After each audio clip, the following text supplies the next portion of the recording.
Hello, my name is Alex. I make things out of wood.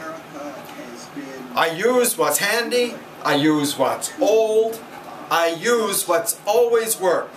And you can too. So come, join the club. Welcome back. Last time we did something pretty exciting. We took this big ugly board and we cut out with our hand saws, and we have this one small ugly board. Well, if you think you didn't do anything much by cutting out a small ugly board from a big ugly board, actually that's the first step in a whole world of woodworking. And I want to take a moment before we do more work, because, you know, work is wear a person out, you know. Before we do more work, let's just go take a look at some of the things that we can do with salvaged wood. So I'm going to put this board back together, and let's go see what we can do with the wood we have. Well, I want to show you a few things that I've made for myself. Now, as you know, a working man rarely gets to keep the things he makes. But once in a while, we are able to make some things we keep ourselves.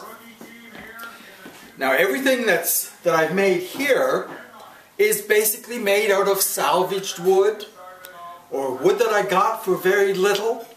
It was made with the tools I have, not with the tools I don't have and I wish I had. It's what was possible for me at the time I needed to do it. And I want to show you just something to inspire you to begin. Now, well, let's start with this table. This little coffee table. Very simple table, just a square mortise and tenon frame underneath it. Made out of some leftover wood from a project that I did. It was wood that I rejected. It wasn't good enough for the project I was working on. It's good enough for me. The top is maple, and that's salvaged from a commercial coffee table that someone had decided to upgrade and get rid of. The style wasn't suitable to them. They gave it to us. I removed the old lacquer, the colored lacquer that was on the top. And look, it's beautiful wood underneath. So I cut it down to the size I needed. I used planes and spoke shaves to chamfer the edges and create something a little different. Something I couldn't buy.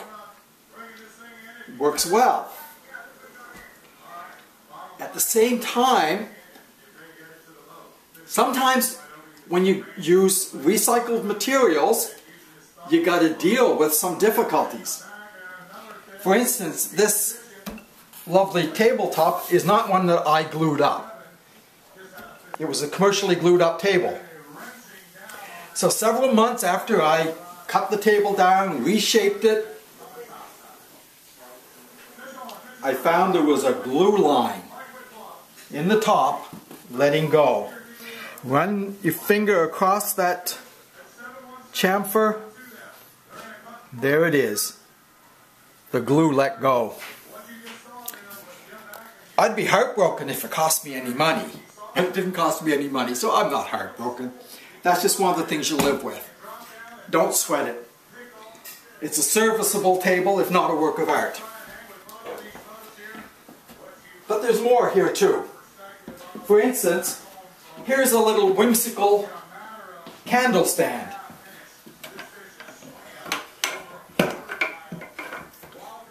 Adjustable for height because it has a ratchet. Made out of a few scraps of oak and ash. Put together. It works. It's fun to do. And believe me, that's a conversation piece when people come to visit. Once more, it's something that was simple to make, made with the tools I had. The wood didn't cost me a fortune, and all of those are good. You know, I'm a frugal woodworker. Some people call me cheap. I say frugal. Now here I've also built a chair. Normally I don't get to build this sort of thing for myself. I would build this for customers and they pay me, they take it away. But here I built a chair in the Craftsman style, inspired by a Morris chair. See the arms, slope back, big posts. Now, I love this chair to sit in and read, but I also love it because there's a history in its parts. Almost all the wood in this chair was salvaged. For instance, these 4x4s are veneered in white oak. They were once part of a bank. The bank had closed down years before. I was given an opportunity to salvage the old fittings from the bank. That's where those came from. And if you come over here, I don't know if you can get a good look at this or not. There are slats on the sides of the arms. Now those slats aren't straight. They curve in their length. They're a little wider in the middle than they are at the ends. They look exactly like barrel staves because they are barrel staves. I salvaged those slats from an old rum barrel. So when I sit in this chair now, I think rum runners and bankers. That's pretty cool, eh? That you can do these things. They just take a little patience, a little imagination, a few skills that we can pick up along the way. No project is too big if you do it piece by piece. And while we're here, I want to show you a couple of other things around the house that were children of necessity is what they are. So let's go take a look out here in the foyer. Years ago when we first moved to this house, there was no handrail at all on this set of steps. It was a little scary to go up and down the steps and have no railing, no safety feature at all. So I remember at the time, I wanted to put something there. I didn't want to go to the lumber yard and buy standard spindles and handrail, mostly because I don't like them. I mean, they're okay, but nah, want something a little different. What I did have were some pine boards, rough pine boards, not even planed. So I thought, well, let's do something a little different. So we came up with a kind of cutout pattern.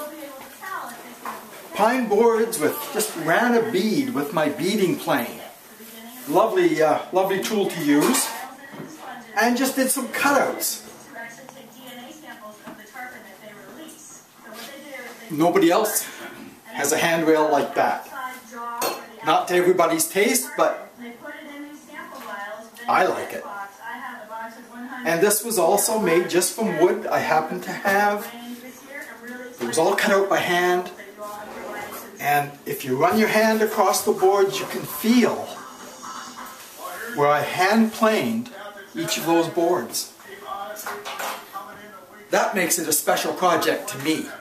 I love to see the work of someone's hands, the tools they used, how they went about doing the work.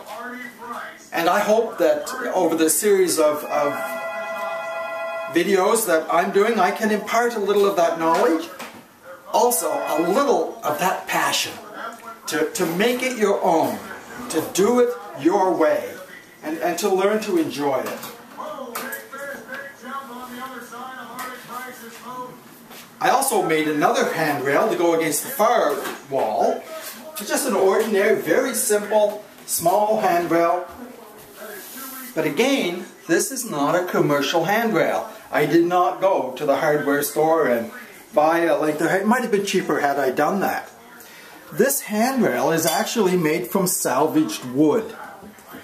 I had some leftover Luan, or what they used to call Philippine mahogany, that had been used for some door casings and that sort of thing. I removed it, and I had these pieces of board 7 feet long, full of nail holes and varnish on it, and what are you going to do, burn it? No, not going to burn it. I whipped it with my whip saw, as we did that piece of board in the last time we were together. I glued them up.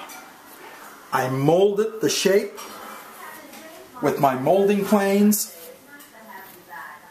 stained it, varnished it, made the easing pieces to blend in with the different levels as we go up, and one at the top. And I get a handrail that is serviceable, easy to hold on to, pleasant to look at, all for the sake of the labor of doing it. And doing it taught me something. I learned how to do different things. I expanded my repertoire as a woodworker by doing it. That's what I hope you do. And you know, all of this work, this is the work of cabinet makers and joiners and house carpenters. All of this work begins with a board. A piece of wood that's cut out to size and that's cleaned up and made square and straight and flat. And that'll be the next thing we're going to do with our own little test piece of wood. This is basic woodworking, and you never get beyond the basics, you build on them. So I'll see you again in the shop.